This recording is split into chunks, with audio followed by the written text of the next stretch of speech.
Hey, what's up everyone? My name is Onepeg, and in this video, we actually have a court order from the Seattle, Washington court in the case of Nexon versus Ironmace Games.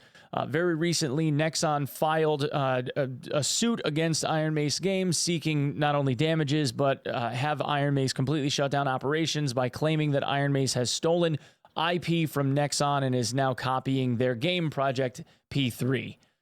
Now, for those of you that have been following right along, I'll spare you all of the details. For those of you that haven't, if you want to go and check it out, you can check out all the documentation along with all of the videos, obviously on YouTube, and my Patreon at patreon.com/real_onepeg. Now, this order has to do with serving both Terry Park and Mr. Choi in South Korea.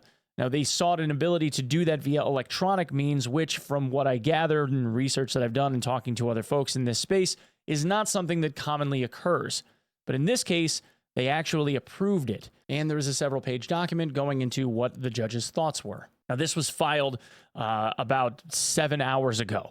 It's about 2 a.m. on the 24th, my time anyway, and this was filed on the 23rd. Here is the document. And we're going to go through this and just kind of read it along and give thoughts and, you know, all that stuff. Anyway, this matter before the court on Plaintiff Nexon Korea Corporation, ex parte motion for alternative service of process pursuant to Federal Rule of Civil Procedure. Plaintiff seeks authorization to serve defendants and its employees, Joo-Hyun Choi and Terrence Sangwa Park, collectively defendants, via email, direct message to their social media accounts, and email to Ironmace's counsel located in the United States. Having considered plaintiff's submissions, the governing law, and the balance of record, the court grants the plaintiff's motion. Now, this is very important because this means that the case is likely going to be fast-tracked. And I would assume that the reason why they're looking to do this is because Nexon is very fearful that Ironmace will end up releasing this via their own platform. Remember, Ironmace is still trying to get this to some form of early access and playable version. And the only way to do that right now, due to the DMCA strike that exists with Valve, they would have to release this likely via their own launcher and through a pay program like Zola, for instance, similar to what Battlestate Games does with their game. So naturally, Nexon would be looking at this as something that they would want to try and stop. Nexon alleges defendants misappropriated trade secrets and violated its copyright in developing the video game Dark and Darker. Nexon contends alternative service is warranted because defendants are located in the Republic of Korea and plan to release Dark and Darker before Nexon could complete service by means of the Hague Convention on the Service Abroad of Judicial and Extrajudicial Documents. To be honest, I haven't even read this yet. We're kind of just going off the cuff. But that is the reason why they're trying to do this. They don't want Ironmace to issue the game and then have them be making money from it. Nexon is trying to curb that before it occurs. And just as a quick side note, there are people that have said, well, I don't understand why Ironmace hasn't responded to this yet. Well, in the case of court proceedings and process in the United States, they don't have to respond until after the summons has actually been served to them. The response doesn't actually get generated until they're supposed to appear in court. So I would expect that we will see something to that effect in the next month or so. Now remember, once they're served, they have 21 days to appear.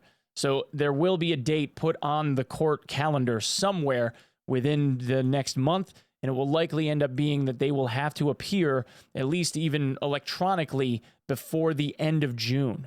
Ironmace's website lists a business address in Korea. Nexon alleges in its complaint that Mr. Park is the co-founder and CEO of Ironmace and Mr. Choi is the managing director. Mr. Park and Mr. Choi are former employees of Nexon, and according to Nexon Human Resources records, their home addresses are in Korea. An October 2022 social media post by a user whom Nexon has identified as Mr. Park on behalf of Ironmace states, "We are hoping to go to early access in April of 2023. Other social media posts identified as made by Mr. Choi and Ironmace indicate a goal for a complete game release of Dark and Darker in the fourth quarter of 2023.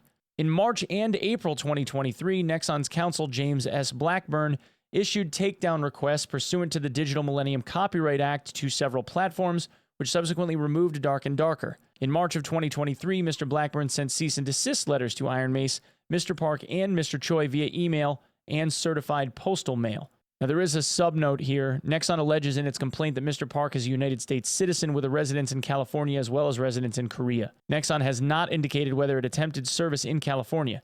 For purposes of this motion, the court accepts Nexon's representation that Mr. Park is currently located in Korea. On April 12th, 2023, Ironmace's Korean counsel responded to the cease and desist letter in an email to Mr. Blackburn. Nexon filed the instant suit on April 14th, 2023.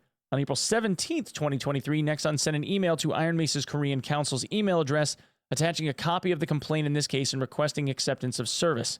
Nexon did not receive a response. On April 20th, 2023, Ironmace's U.S. counsel, Aaron J. Moss, responded to Nexon's cease and desist letter by email to Mr. Blackburn. The email stated that Ironmace consents to the jurisdiction of the Western District of Washington and will accept service of process from the person who submitted the takedown notification under DMCA or their agent and provided Ironmace's business address in Korea, meaning you can send it to us by mail, it's going to have to go through The Hague, and it's going to take several months. Korea is a signatory to the Hague Convention. Nexon is currently in the process of serving defendants pursuant to the Hague Convention, but according to the information Nexon received from the Korean Authority for Hague service requests, as well as a firm that handles service of process in Korea, the process will take a minimum of 4 months. Now, we saw that that is true based on copies of emails, and these guys are referencing the evidence that they portrayed or provided. Again, all of that is on the Patreon. It's like a 150-page document. I would suggest that you go and check that out if you want to, or look at one of the prior videos that I made about that document specifically. Okay, so part 3 of the discussion, this is where they're going to go through all of the law and how it's written out. If there's no internationally agreed means in accordance with the foreign country's law, by other means not prevented by international agreement as the court orders, this permits servicing a corporation outside the U.S. in a manner prescribed by the rule. Accordingly, the court may order alternative service on defendants who are located in Korea by any means that is not prohibited by international agreement. What they're trying to do is preface this by saying they have the ability to be able to make a rule that they can serve this stuff electronically if they want to. Service within the U.S. on Ironmace's counsel is not prohibited by international agreement. Hague Service Convention does not apply to service on a domestic agent of a foreign entity. So the point here is that the Hague Convention doesn't come into play when you're handing the attorney, if the attorney is located in the U.S., if you're handing the Korean party's attorney in the United States a copy of the summons, it's not going to violate the Hague Convention because nothing is moving internationally, basically. If valid service occurs in the United States, therefore the convention is not implicated regardless of the location of the parties. So in this case, there's no invocation of the Hague Convention because the Hague Convention isn't involved. Like many signatories in the Hague Convention, Korea prohibits service via postal mail by objecting to Article 10, which provides for the freedom to send judicial documents by postal channels directly to persons abroad. So, meaning that Korea does not allow for this to be sent directly to them. It must go through the Hagues to be verified, etc., etc. The Hague Convention does not expressly address email. The court and others have determined, however, that service by email is not prohibited even where signatories have objected to Article 10. Numerous courts have held that objection to Article X does not prohibit service by electronic communication.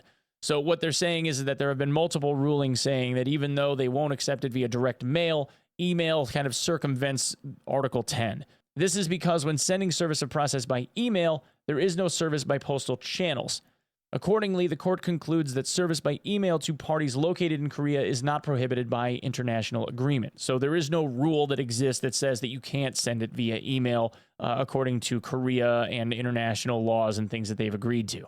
The same reasoning applies to direct messages on social media. Article 10 addresses postal mail service, not electronic means of service. A signatory country's objection to postal mail service does not prohibit service via electronic messaging systems.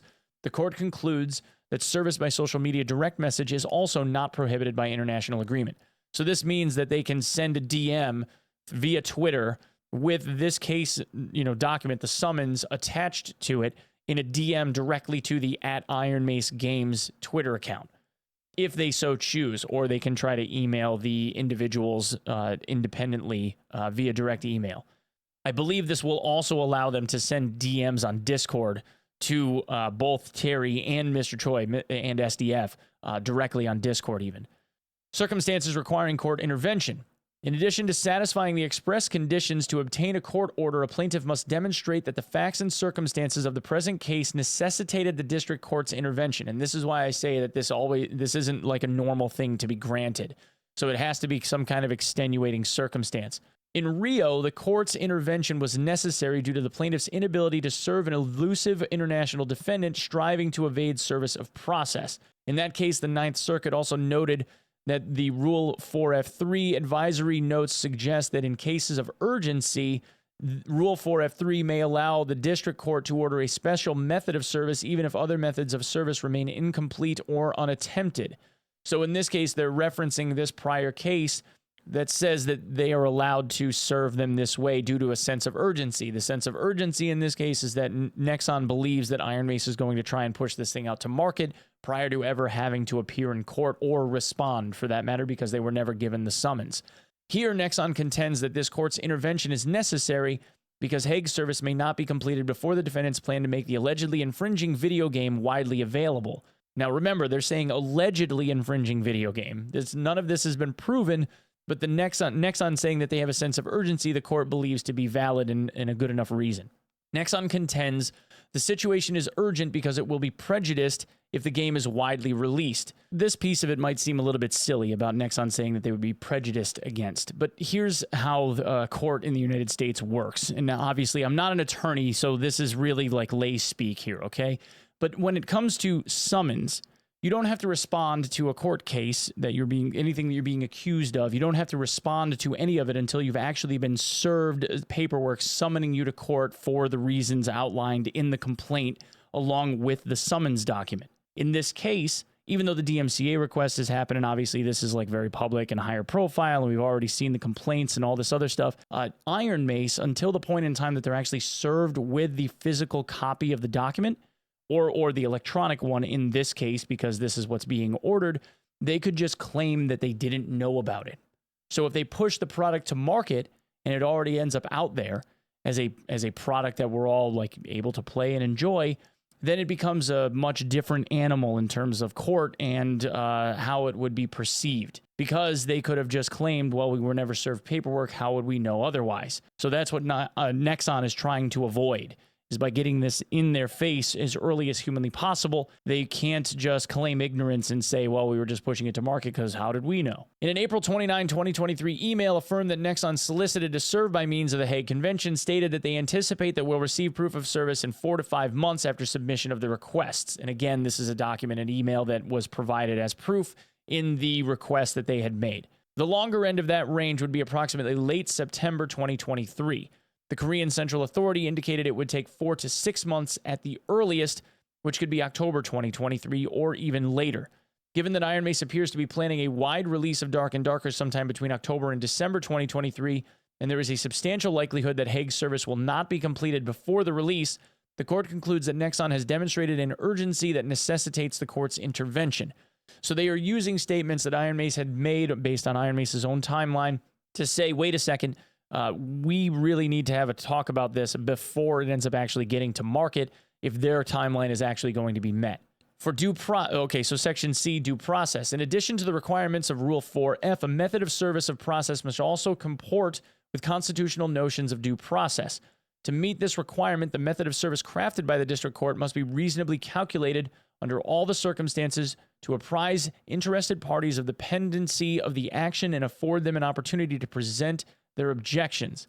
Here, Nexon seeks to serve Ironmace by email to its U.S. counsel, Mr. Moss, at the same email address from which Mr. Moss recently sent email to Nexon.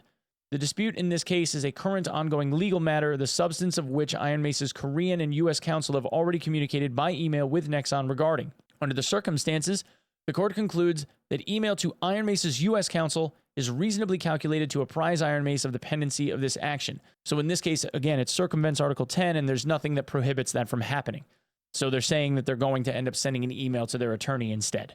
When Ironmace receives notice of the suit through counsel, its highest level employees, such as Mr. Park as CEO and Mr. Choi as managing director, are highly likely to also be apprised of the suit.